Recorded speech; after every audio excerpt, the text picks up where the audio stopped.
said, Alkebulan Shule was created, it's like a labor of love. Like we finally had enough. We were like, look, are we waiting for the government? Are we waiting for the schools? Are we waiting for the church? What's going on? So we came together, a bunch of us in the community, and created this program called Alkebulan Shule. And so as you guys can see, this is our website. And the main thing I feel like that's really cool to see on this website is if you go to where it says culture circles, it takes you to our student portal. So every month, the first Saturday of the month, we meet. And we meet with a different historian. It's been an unbelievable experience so far. We've had historians like Tony Browder, who is the only Black owner of a dig site in Egypt. We've had historians come through talking about, you know, the butterfly transition of life, how this life is a transitional journey. We've learned so much about who we are. And so if you go here, like on our website, if you come to where it says class recap, this is where you can see, oh God, okay, it's loading. This is where you can see all the classes we've had so far. And what's cool for the people in Nigeria that are on this call is we've learned a lot here as a crew. So we've had cola, you know, the cola nut. We literally have had the cola nut. We've eaten it. We've understood that the cola nut is a way that you welcome people to your home when you're in Nigeria. You give them the cola nut, you eat it, you say welcome. We've had lessons on Central Africa, on Cameroon. We've had classes on how to cook, what do you call it, plantain chips. And I mean, we've literally had classes on just everything we've learned about North Africa. We went around the entire globe. And so what we're doing now is connecting people to Africa. So we said, okay, we've done our DNA testing. We found out that literally most of the people in our class are most of their DNA is Nigerian. So what we're trying to do now is connect each of us with people in Africa. What we also do is we have a holistic health assessment. So if you click here, go to holistic health assessment, what we found out is we are not just a physical being. We are intellectual, we are emotional, we are vocational, we're cultural. So what we did is we created an assessment to see where are we physically? Where are we spiritually? Do we know anything about our culture? And so each of the students have taken an assessment, and kind of what we came out with and found out as a group, socially, we're really up here, right? We're really social. But then when it comes to cultural and financial and physical, we're dying. So before we are asking for everyone else to help us with whatever we're asking, we have to help ourselves. So what we've done is everyone has taken this assessment. We know where everyone is, and physically, spiritually, emotionally, and then we have circles, which are classes for each of those groups. So let's say you want to know more about who you are culturally and grow your score, because we're going to take this assessment at the end of this class too, or at the end of our program, to see how our students are growing. So we have classes for each subgroup or each part of our identity. So for cultural, we're learning our ancestral history, we're learning language. I taught Igbo to them, you guys. African tribes, we're learning about, we all did our DNA, we're learning about the music, we've had cooking classes. So we have so much going on. When it comes to financial, we are learning about, how to create a will. Do you have insurance? What business opportunities are available? And this is kind of where people in Nigeria come in, and people where we come in. Like, we feel like Nigeria and Africa have a lot of the resources and a lot of stuff that we need. Literally, it's been a tearing apart that we need to come back together. It's kind of early here, maybe that's why I can't talk. But anyways, so budgeting and planning. And then when it comes to spiritual, a lot of us have sat in church for most of our lives. However, spiritually, do we know where our origin is? Do we know ancient African religions, African spirituality books, meditation, numerology is a thing, astrology, dreams and visions. So this is going deeper into where our foundation is, so that we can grow who we are and be able to teach our kids and our neighbors and our community more. When it comes to social, we have single parents in the group. So this is about dating, marriage, single parenthood, connecting both, connecting with students, connecting with pastors. Sorry, someone's calling me. So,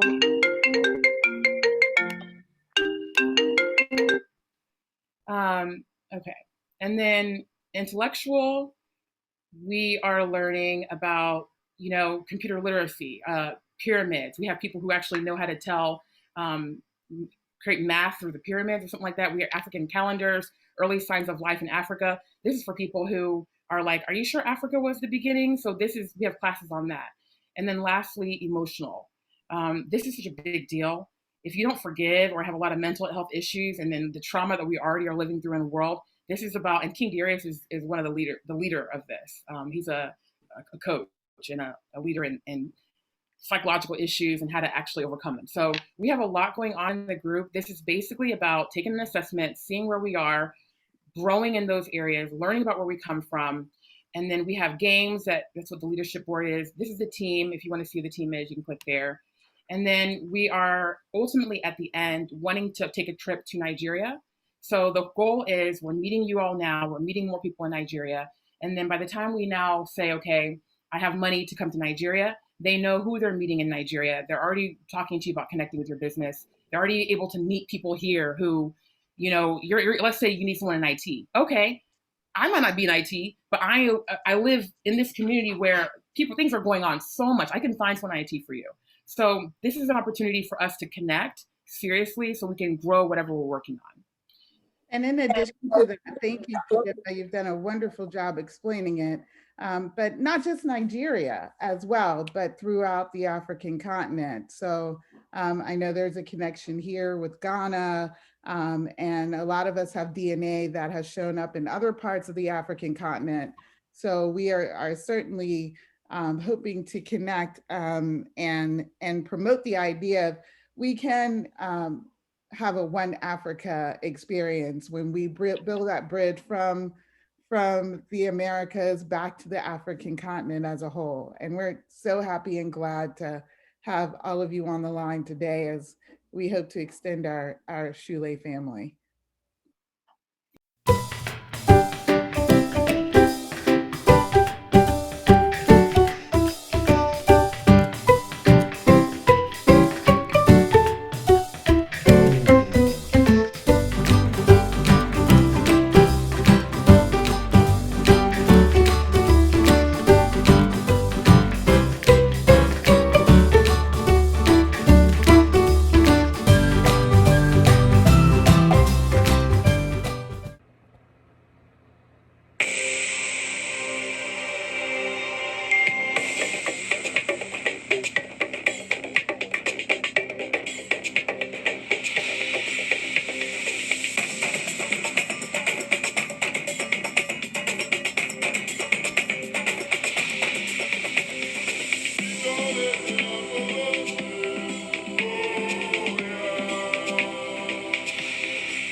Also said, if you control a man's thinking, you don't have to worry about his actions. So if you can control how people see the world and see themselves, then you pretty much got them. So what we want to do is create a very positive image that African people can lean on as our refuge, as our sanctuary. It's been said that I'll paraphrase that knowledge of self is basically our immune system. It's that deep well that we can draw from at any time. And most people don't wait for a month or a day or a holiday to celebrate their history and heritage. They celebrate it all the time. And not only that, shove it down your throat while telling you in general that you don't have a history. Or if you do have one, it starts with enslavement, our lowest point. So these are some of the lessons that Dr. Woodson taught us. And he lived most of his life in the Washington, D.C. area. And here's another very, very ancient piece. Again, we're starting way back in the day. This is called the Ishango bone. And this is an ancient mathematical counting stick. It shows rudimentary, I guess you'd call it arithmetic.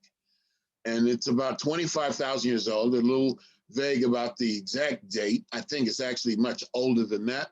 And I suspect that there are others that are older than that. This is in the Natural History Museum in Brussels, Belgium.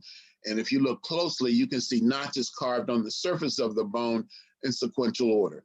And this is from Central Africa, along the banks of the Ishango River. And then, of course, we're going to spend a lot of time. I'll go quickly if you like. Let me have a bit of water so I can stay hydrated.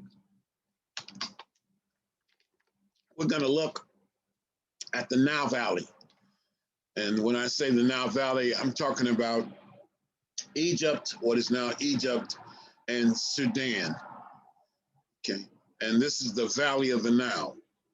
The Nile is the key because most of it is desert now, and even in antiquity, it was largely desert. But beginning in Central Africa, in Rwanda and Uganda and that area, you have a body of water called the White Nile. And it's called that because of the way the waves crest. And then north of Khartoum in what is now Sudan, it's joined by another body of water coming from what is now Ethiopia, the land of the burnt-faced people, according to the Greeks. And that is called the Blue Nile. And these rivers come together, there's a confluence, and they flow north into what is now the Mediterranean Sea, a journey of more than 4,190 miles. It's the longest river in the world, and it flows from south to north. The orientation of these Africans was southern. It was towards inner Africa. It was not an orientation with Europe as the key. Now, these Africans along the banks of the Nile developed major cities and what are now archaeological sites. This one is a place called Nabta Playa, and this is an astronomical observatory, more than twice the age of Stonehenge. These stones are in a certain kind of alignment, and this is now in the courtyard of the Nubian Museum in Aswan, Egypt. And now what I'm going to do is more or less give you a synopsis of Nile Valley civilization. I think my brother Tony Browder has already done a presentation for you all, and so some of this will be a repeat, but some of it will be new, and it won't hurt to hear some of it again. We're going to go through the dynasties, but before we get to the dynasties, this is a piece from a kingdom that precedes Kemet or ancient Egypt, and this is from a place called Taseti, which means the land of the bow. And this is a stone incense burner found around 1970, 71, 72, or identified at that particular time anyway. And what it shows in the corner, it's difficult to see it here because of the way the object is placed in the museum. There's a man seated on a throne. And this is about 6 generations, or believed to be about 6 generations before the first dynasty of Kemet. Now, a dynasty is a royal family. And in ancient Egypt, or Kemet, we call it the Black City or the Black community, there were 30 such dynasties, 30 royal families that come to the throne beginning about over 5,000 years ago and are in effect until around 300 BC, or about 2,300 years ago. And this is ended by a Greek dynasty called the Ptolemaic dynasty. But by the end of that dynasty, you could in fact say, even though Greece conquered Kemet, Kemet ultimately conquered Greece by the cultural influence that it enveloped it in. And this is later to be more or less the case with the Romans as well. The Romans come in after the Greeks in Egypt, and they are in power for roughly 500 years. And the religion of the ancient Africans permeated the Roman world. And the principal figure in that is an African female, a person named Aset that the world better knows as Isis. And they have found the remains of at least 30 temples during the Roman period of Isis or Aset in Europe itself. The name Aset means the throne. And we can talk about that a little bit as we go along.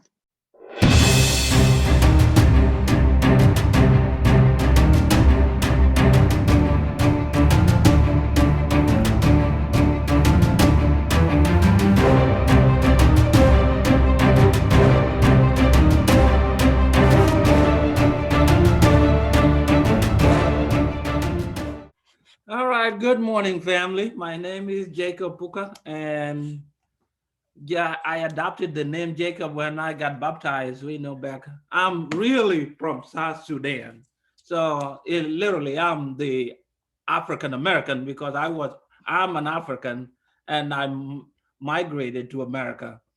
So, like I said, I'm from South Sudan originally. I grew up mostly in the refugee camp in Kenya. I became a refugee when I was a kid, and I was in Ethiopia first, and then I ended up in Kenya, and that's where I grew up. And I came to America when I was 20 years old, and just being able to, with what I do for work, I work in healthcare. I'm a nuclear medicine technologist, and I've been doing that now for 10 years. And what drew me into this is mostly Monica is my significant other, and she spearheaded this program. And of course, I hear about it every day, every morning, every night. So, and of course, I see the disconnect. I see the vision, and I see where the disconnect, or where we are as a people, and where we should be, because even real the African Americans like me that have migrated to America, our children, the children that are born here, have no connection to South Sudan. You talk to them where they are from, and they wouldn't tell you about it. So this class is one of those places where you can start getting there.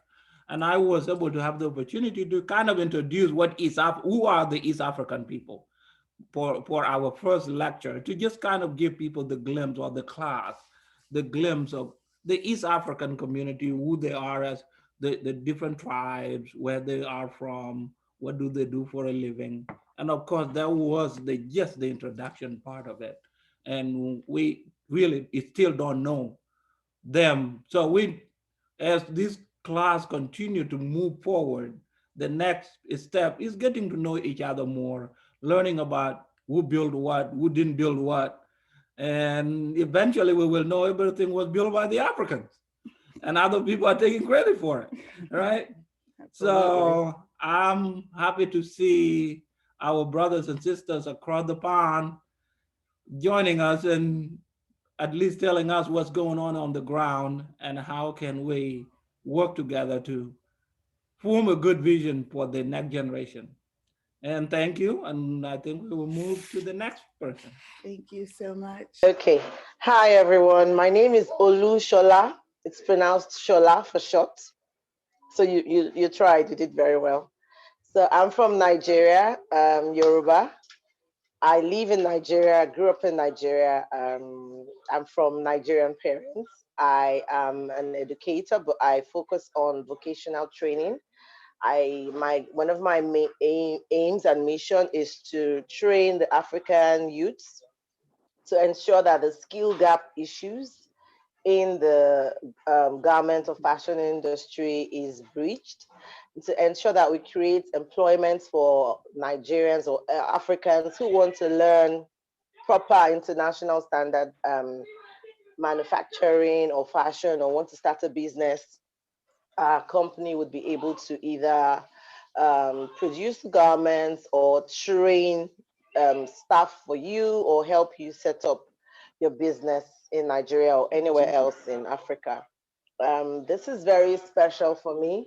because as I was listening to everyone, and I was thinking, and I was saying to my husband that the irony of life, that majority of the youths here in Nigeria and maybe in some other African countries want to all run away and leave Nigeria.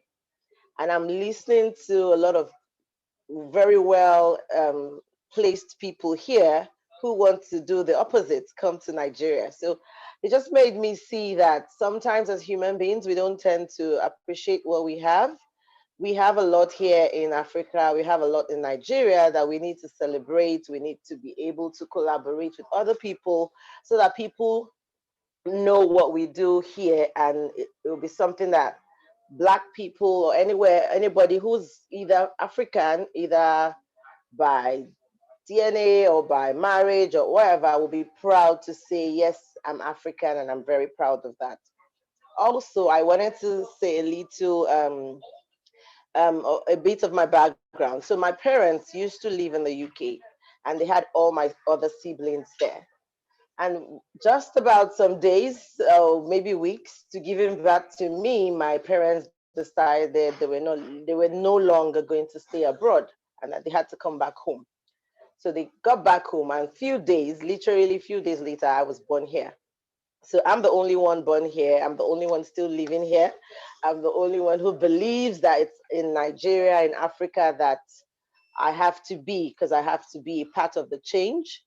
If everybody feels, oh, Nigeria is so bad, it would remain bad. So I've gone through a lot of, will I say, educating myself, both here and as well as internationally, so that I can always come back and instill that same or great standard in what we do in Nigeria. So I had a vision in my head of what my life was going to look like and how I could return my family to the continent. And my way of doing that was I knew I needed to marry a continental African man and have children. And in my mind, it meant that with one generation, I would return my family completely back to the continent. So now I have my 4 beautiful girls. The 3 youngest ones are Ghanaian, and they all legally have traditional names, which meant a lot to me. They all have the ability to go into their village, and by their names, everyone knows who they belong to. So that was personally one of the greatest accomplishments that I made for the vision of my life. And now now I believe my family is what I would call uniting the 2 sides of this pond genetically. Thank you.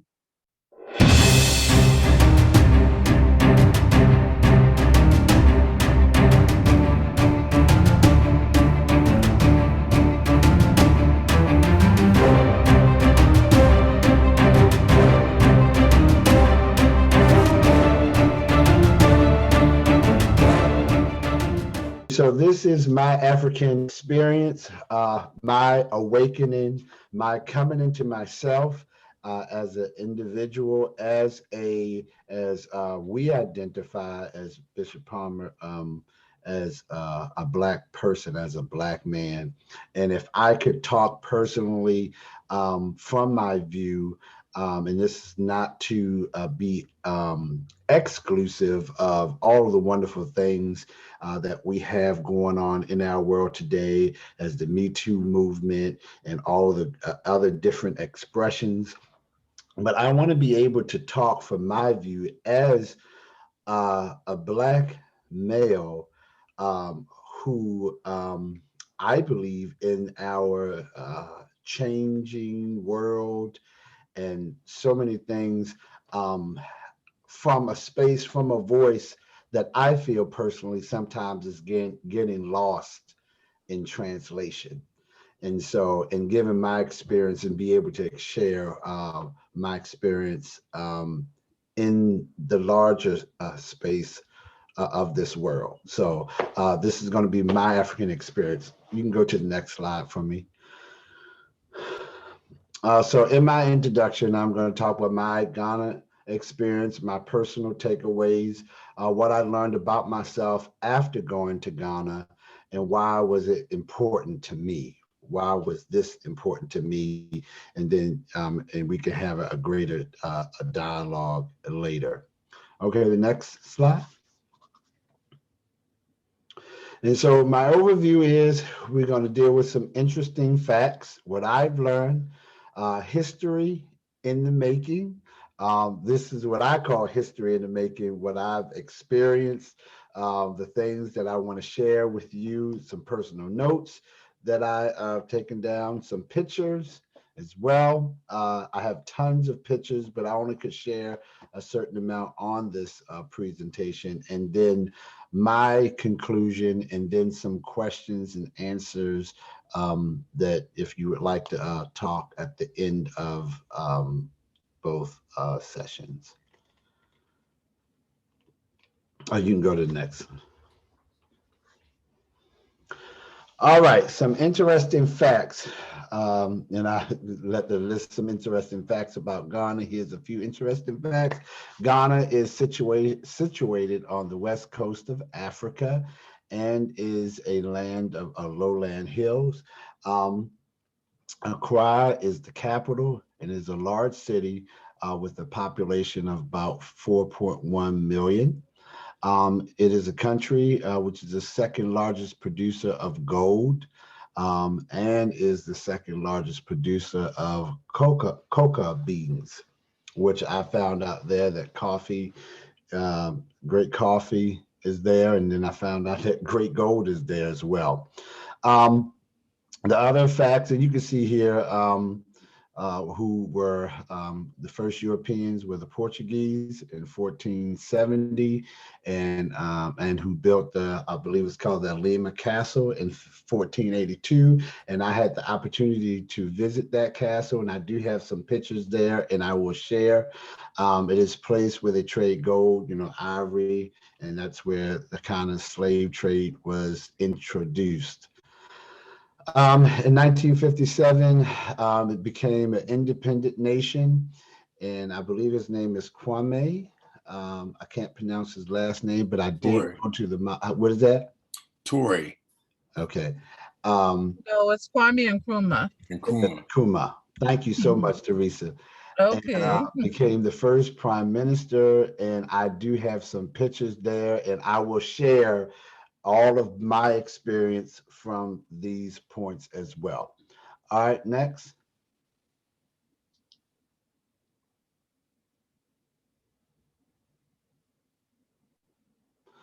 All right, history in the making. History in the making. My wonderful events in Accra, Ghana. So my first day, and so before I left, I was originally supposed to leave on the 15th.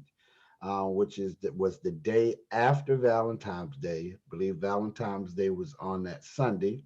My mother was in the hospital on that Wednesday, I believe on the 12th. My mother was having episodes on that Tuesday. She was dying in front of us, and we didn't even know. My mother, Myrtle Watts, Gladys Baker's daughter, we was all at the house. She was literally dying, like in front of our face. We thought she was having seizures, and we found out that she was passing away. She was just going out.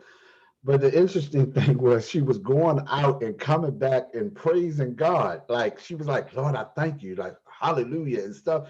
And we was like, Ma, do you know what's going on? She was like, no, what's happening? What are you talking about?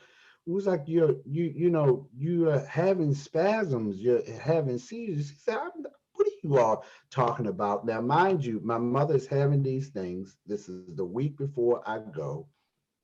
And we finally convinced her to go to the hospital. She didn't want to go to the specific hospital in Glen Burnie. And Carl, you probably know what that hospital is.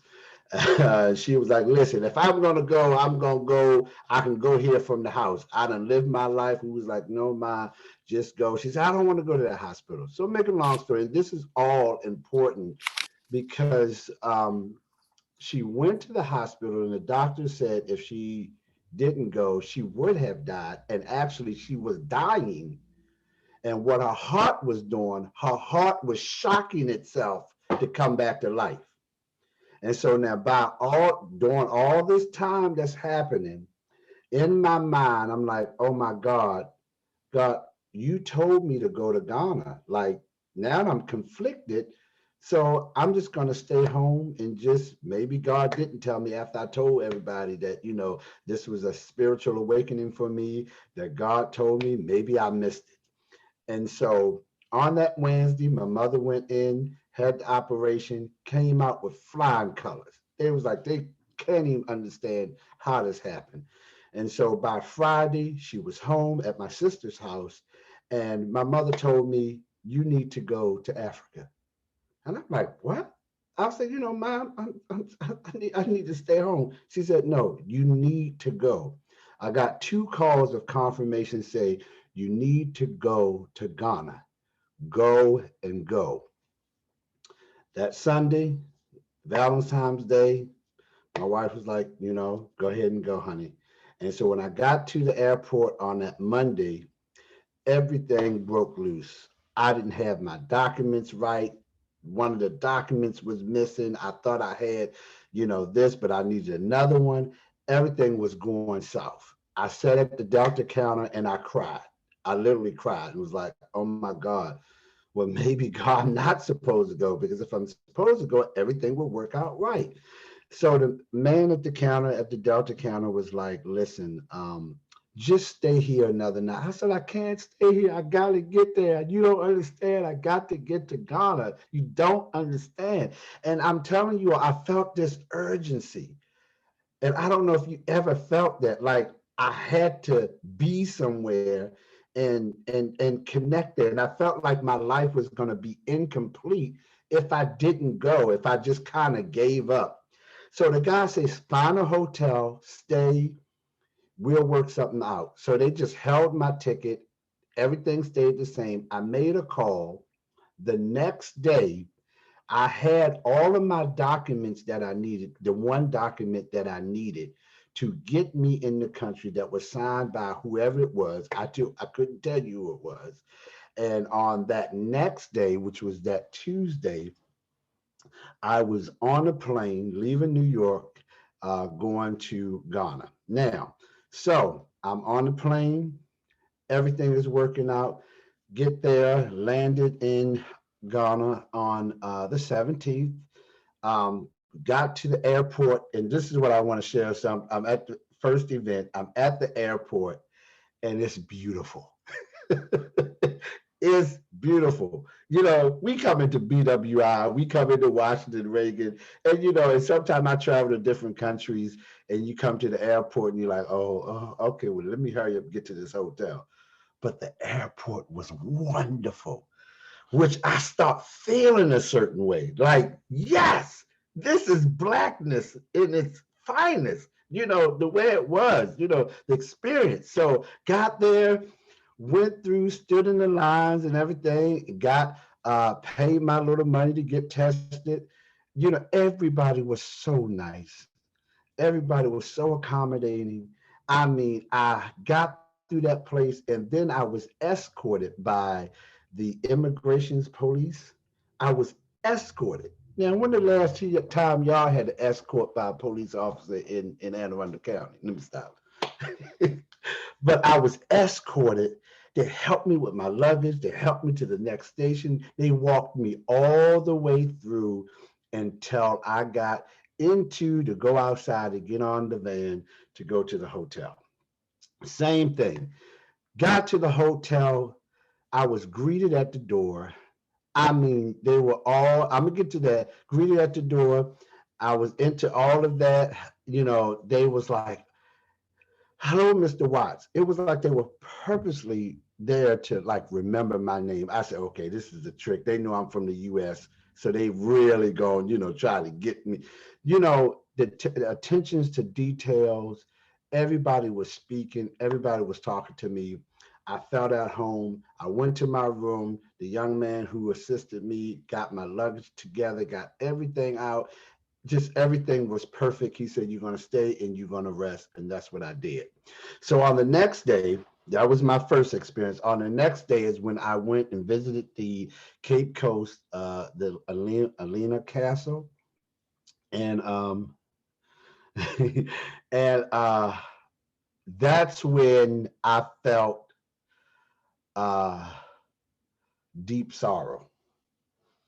And I'm talking from my experience. I felt deep sorrow. I was very happy going there, but I felt I if there's a space where I could even explain going in to see the where people were taken from their villages and homeland and taken into a space on the streets that looked like Annapolis, the cobblestone streets in Annapolis, and they were placed with their some naked bodies and to set on cobblestone floors with no cushions, no pillows. And even at one point, my mind, and if I could be honest, I'm saved, I'm spiritual, I'm all, I believe in Jesus. But at one point, I felt like I was smelling the stench of what was back then, you know. And so at that moment, it was like I felt like the room was caving into part of one of the rooms that I went in, and my mind started racing, and I kind of started going into places where, in my mind, like, oh my God, do I, do I want to go through with this? And so I did.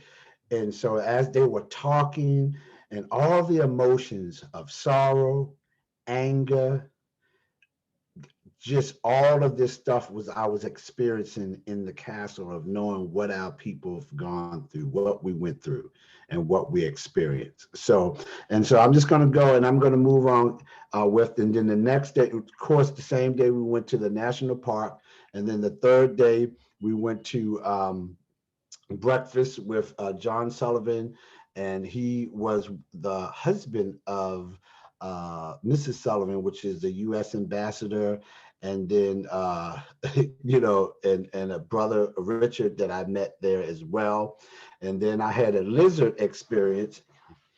Give birth to Pan F. Yes, yes, and I had an lizard experience and all that. So let me just get through here, and then I'll go back and recap this. So my fourth day, I went to Jamestown to meet a young man, and then I had a Zoom meeting. And then the fifth day, we had a meeting at the W.E.B. Du Bois Center, and then I had a COVID test. And then on the sixth day, I met Teresa, I believe, at the University of Ghana, and then I was leaving for home. So you can go to the next screen.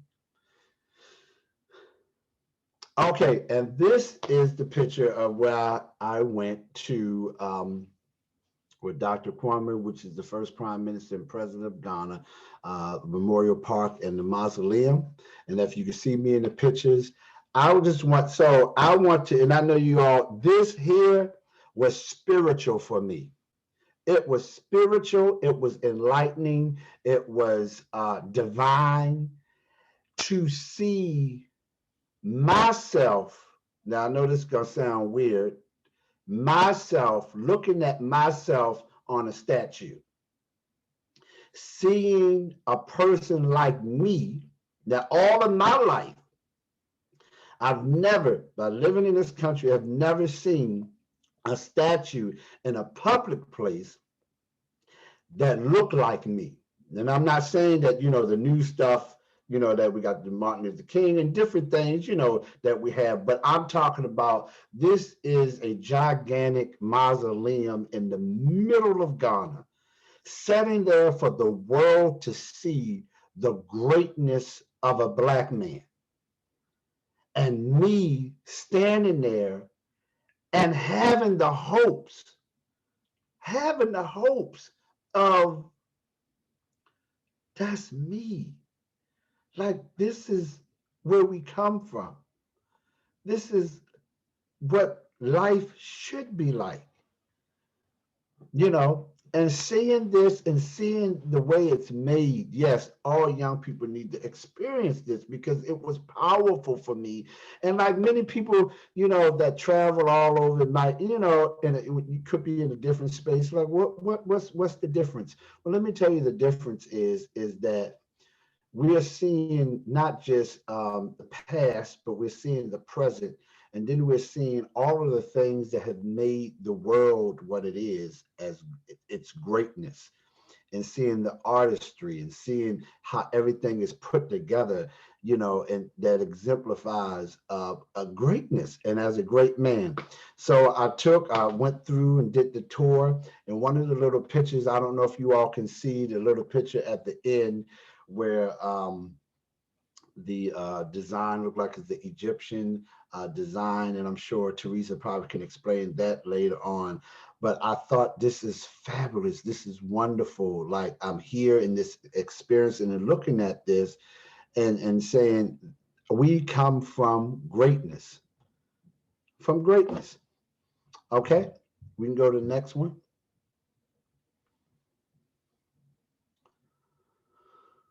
And so, and this is some pictures from the Lima Castle. And if you can look at one of the parts here, which is the sign that tells.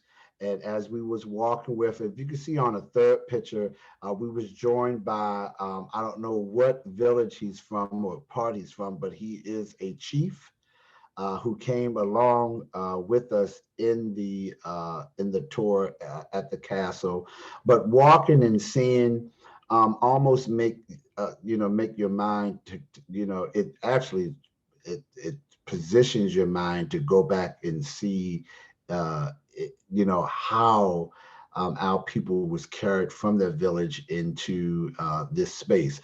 And on the fourth picture, you can see what I was talking about, the cobblestones rooms, the rooms that in that particular room, I think that the guy told us there was like 200 women put in that particular room with the cobblestones, and they had to sit on the naked floor. They had to sit there, and he did share, and he was very raw about the things that he shared. Just think about, like, what did they have to endure, and dealing with natural women stuff. Just imagine how that was and how they was put. And the other picture was they did a commemoration ceremony there, and those little things on the grounds where the people had spaced themselves. But of course, it probably didn't look like that when our people who were enslaved were put in those rooms. Those rooms were packed to capacity. And then the last picture, I don't know if you can see that, it says slaves, the exit going into, and actually you had to dip down, like stick your head down to go down in this little tunnel to go to enter the ships. Okay, so the next picture.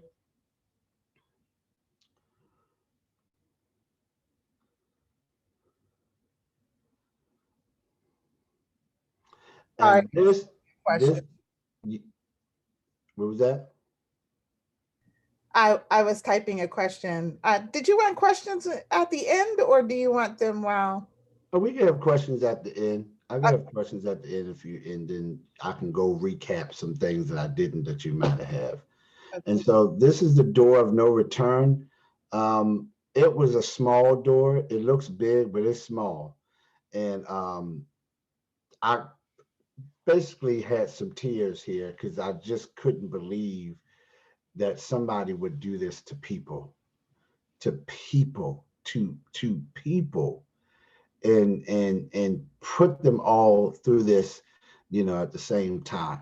So, yeah, and then there was some other stuff that was explained and I did take pictures of where the Portuguese, and then the other group that came after the Portuguese, which was, I mean, before Great Britain, the Dutch, I believe.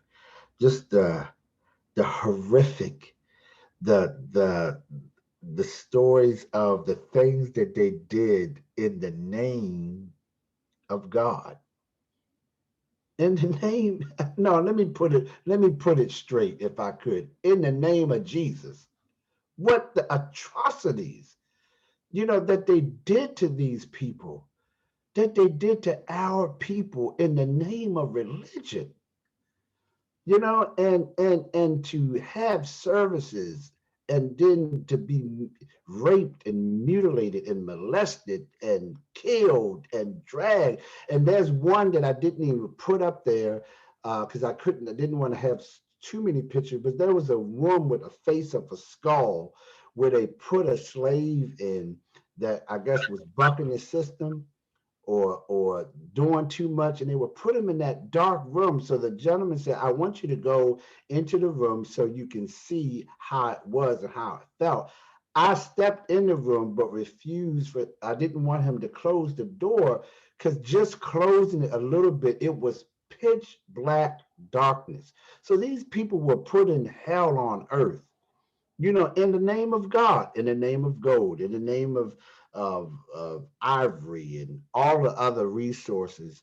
They were put in chains and bonds for somebody else's narcissistic views. And just to experience and see and imagine that, I mean, it brought tears to my eyes. So this is the door of no return. Next. And then on the same day, so you can see, and I'm just going to run through here. I don't know how many minutes it's been this time. I'm going to run through this part. So I'm at this, I think it's Kakum National Park, and they took me on to go to the treehouse. If you see the little sign, I took a picture of the sign, had no idea what's going on. I just took a picture. I was so glad I'm there. So glad, walk through the woods. If you see me walking through the woods, trust me. Now, while I'm in those woods, I am literally praying and say, Lord, please don't let me see a snake. Please, if you're God, do not let a snake jump out, because I love my wife. I love my kids. I don't want to die over in Africa. So the entire time, that's why he's taking the picture, because I'm like, Jesus, please, I just don't want nothing to jump out on me to make me have a heart attack in the rainforest. So, so I am walking, we're going, I think it was like so many miles up the mountains, and we finally got up to the mountains, and this is what I was presented with. I was presented with this wooden roped bridge, drawbridge, that's connected from a cliff to some trees, and you can see how thin it is. You can look and see how it looks, and and imagine yourself walking across the bridge in the movies with the Indiana Jones. And when he's walking across that bridge and they all running after him, and he had to take the sword and cut it. So yeah, I was presented with that, and I did do it. And it brought us to one of the tree houses at the end. It was exhilarating. It was exciting. I did not fear once walking across the bridge. It was like the ancestors was telling me, you got to do this. You home. You are brave. This is what you're supposed to be doing. So I did it. Next. And so this is a space where I went, and at the W.E.B. Du Bois Cultural Arts Center, Culture Place, the Memorial Center. His mausoleum is there. They do tours there. I did a tour there. We did some awesome. Had an awesome meeting there, and you see myself with some people in a picture at the end. is where I met Delphine. Delphine is in the blue dress. Delphine is from Baltimore, Maryland. She is here now, actually is here now. Um, she's here now, and that's where I met the association, which is the African American Association of Ghana.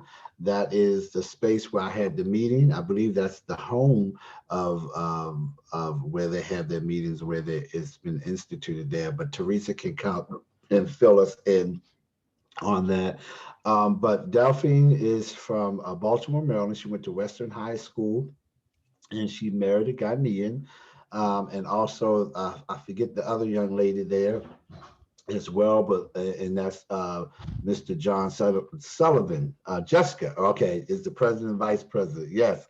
And Mr. Sullivan, he was there. He connected me to these amazing women to explain about some of the opportunities and their experiences living in Ghana. But I want you to look at the E.B. Du Bois, W.E.B. Du Bois Museum.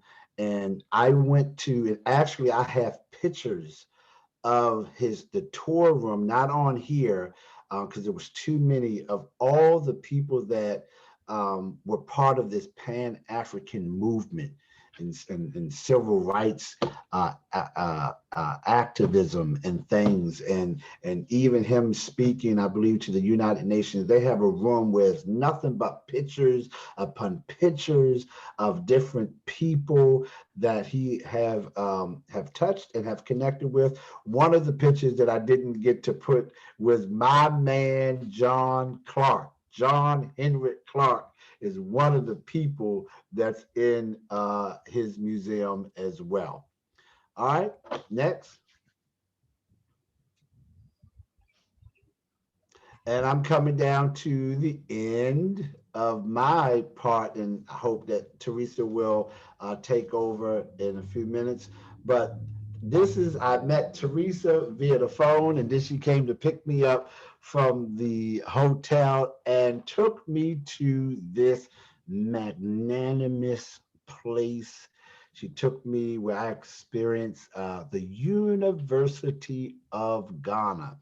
And you can see the sign, you can see the entrance, and then there's some more pictures of where one of the spaces where the students are. But then I went to one part, I believe is where her office was. And I took this picture because I kept looking at how outside they put concrete and grass. If you can look at, concrete is in one of the little corridors in one of her offices. I thought that was so interesting, the way they did that, nature, and then doing with something that's trendy and new. And so I put that up. But I had an amazing experience at the University of Ghana. We saw kids being taught outside. And here, this is for you, Monica. As we was driving, I do have that picture, but I couldn't put all the pictures in. They were having class outside under a big tree. Very important for Alkebulan Shule.